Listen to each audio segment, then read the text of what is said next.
साथ संगत जी। अगस्त माह की पत्रिका आई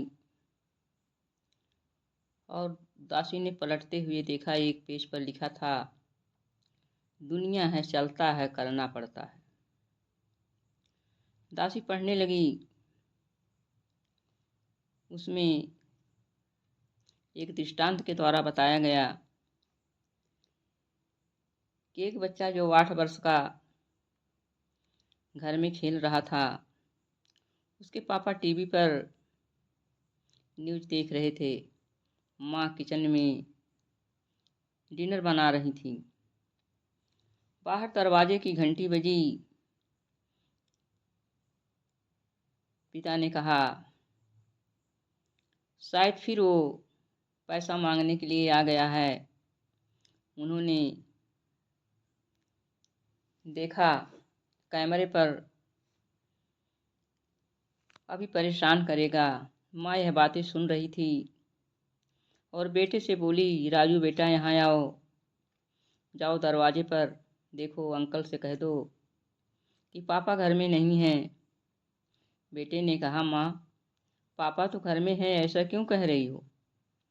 माँ ने बेटे को बुला कर समझाया कि अभी जो है तुम्हारे पापा को परेशान करेंगे और उनसे जाकर ऐसे कह दो, इससे परेशानी उनको ना उठाना पड़े, अभी तंग करेंगे। राजू को जैसे समझाया गया वो गेट पर गया और कहा, अंकल जी नमस्ते, पापा घर पर नहीं है।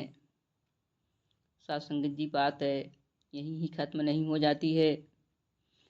राजू धीरे धीरे बड़ा हो गया और फिर आगे 10वीं कक्षा की बोर्ड की परीक्षाएं दे चुका था। उसके कुछ दोस्त थे। दोस्तों ने आपस में विचार किया, चलो छुट्टियां चल रही हैं, कुछ पैसे का इंतजाम किया जाए। इस तरह से सोच करके उन लोगों ने किसी व्यवसायी के से संपर्क किया तो उसने काम बताया कि आप लोगों को सामान की पैकिंग करनी है और कुछ नहीं करना होगा, और ले जाकर फिर दिखाया जहाँ पर पैकिंग करनी होती थी और दिखाया कि देखिए, एक तरफ एक सामान ख़राब है, एक तरफ अच्छा सामान है। आप लोगों को पैकिंग करनी है तो नीचे थोड़ा सा ख़राब सामान डाल दीजिएगा, ऊपर से अच्छा डाल दीजिएगा। सत्संग जी, इन बच्चों ने पूछा, ऐसा क्यों। उस व्यवसायी ने कहा, दुनिया है चलता है करना पड़ता है। सत्संग जी, बच्चों ने ऐसा ही किया। फिर समय आगे बीता। ये बच्चे कॉलेज में जाने लगे, कॉलेज की पढ़ाई करने लगे। एग्ज़ाम नज़दीक आने वाला था। बच्चों ने सोचा कि पेपर जो है पैसे के बल पर पहले ही खरीदा जा सकता है, क्यों ना हम लोग पेपर को खरीद करके अच्छे से तैयारी करके परीक्षा दें। सत्संग जी, बच्चों ने पैसा इकट्ठा किया और पेपर खरीद लिया। इत्तेफाक बस पुलिस के कान में भनक लग गई और ये सारे बच्चे पकड़े गए। पकड़े जाने के बाद इनको सलाखों के पीछे कर दिया गया, यानी जेल में डाल दिया गया। सभी के पेरेंट्स के पास सूचना पहुंची। राजू के पिताजी पहुंचे।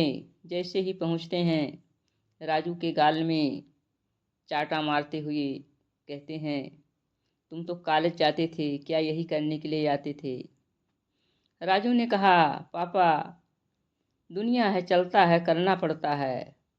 सत्संग जी, ये बात सुन करके वहाँ सभी लोग अवाक रह गए, पुलिस वाले भी अवाक रह गए। अब विचारणीय विषय ये है सत्संग जी कि हम अपने बच्चों को कैसा संस्कार दे रहे हैं। इन छोटी छोटी बातों पर हम ध्यान नहीं देते हैं और वही छोटी छोटी बातें हमारे बच्चों के लिए कभी विष का रूप धारण कर लेती हैं। सत्संग जी, समाज में